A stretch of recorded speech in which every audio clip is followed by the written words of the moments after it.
Hey everyone, welcome to This Explainer. Today, we're diving into a story that is absolutely fascinating and honestly, so much more than just a geopolitical footnote. Too often when people hear Slovakia, they kind of just think of the second half of a former country. But the true story of this land, it's an incredible tale of survival, sheer resilience, and an unyielding identity. It really begs the ultimate question, doesn't it? How exactly does a nation survive a millennium, 1,000 years of foreign domination, without its own state borders? I mean, just imagine trying to keep your language, your culture, and your shared identity alive for 1,000 years, while powerful empires redraw the map over and over again, literally erasing your name from it.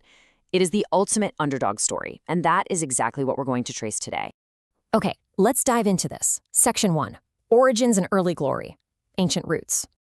To really grasp the modern Slovak spirit, we've got to look way back, and I mean way back. 280,000 years. That is how long ago human settlement can be traced back in this territory. The early roots of civilization are anchored right here in the heart of Central Europe, and we know this thanks to these amazing Paleolithic Bovidian finds near present-day Bratislava. So the land itself has been home to various cultures for absolute epochs, long before modern borders were ever even a thought. Which brings us to a massive historical milestone, the Great Moravian Empire. This was the first legitimate, mutually tolerant Slavic state in the region. Founded in 833 by Prince Mojmir I, it hit its absolute peak between 850 and 900. And what's incredible here is that during this specific window, thanks to Christian missionaries Cyril and Methodius, the Slavs received their very first written language. It was a true golden age of cultural and moral development. But unfortunately, by 907, the empire was crushed and divided by German and Hungarian forces. Section 2. A Millennium of Rule. Foreign Domination. That collapse ushered in a staggering, and I mean staggering, millennium of subjugation where the Slovak people were essentially reduced to a mere province. Starting in the 10th century, Magyar colonization brought forced assimilation and a completely new, uncompromising religious order. Fast forward a bit to the Trnava Peace of 1384, and we start to see the Germanization of their towns. By 1686, when the Habsburgs became the sole rulers of Hungary, Slovaks were entirely excluded from parliamentary representation. They faced intense taxation and were pretty much stripped of their political voice entirely. Yet, despite losing all that political power, they survived. How? Well, it was a classic David versus Goliath dynamic. The survival of the Slovak identity wasn't fought on battlefields. It was fought through grassroots cultural efforts. They fiercely preserved the Old Slovak language. They set up underground printing presses in towns like Trnava and Bardejov, literally churning out native hymns, grammars, and poetry that kept their collective memory alive. And crucially, they had a major lifeline from across the ocean. What's really interesting here is the sheer scale of that U.S. connection.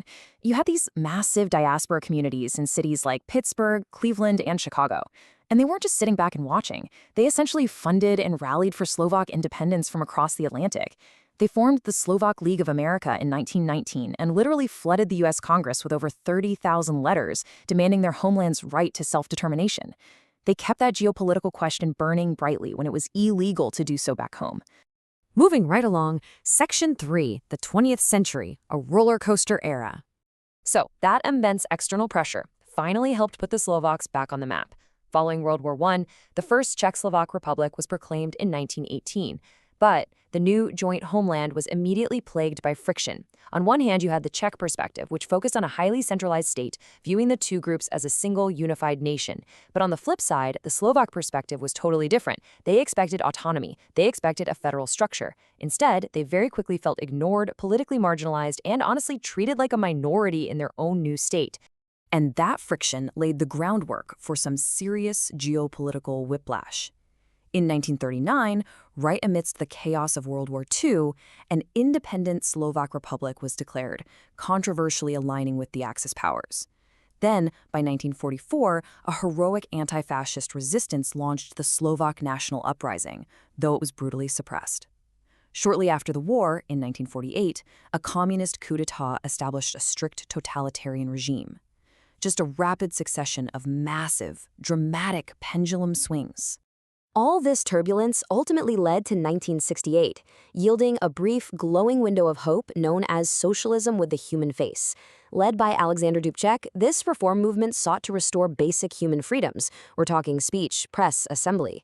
But, as you might know, this period of political liberalism was swiftly and decisively shut down by Warsaw Pact forces, leading straight into a prolonged, strict era of what the regime called normalization.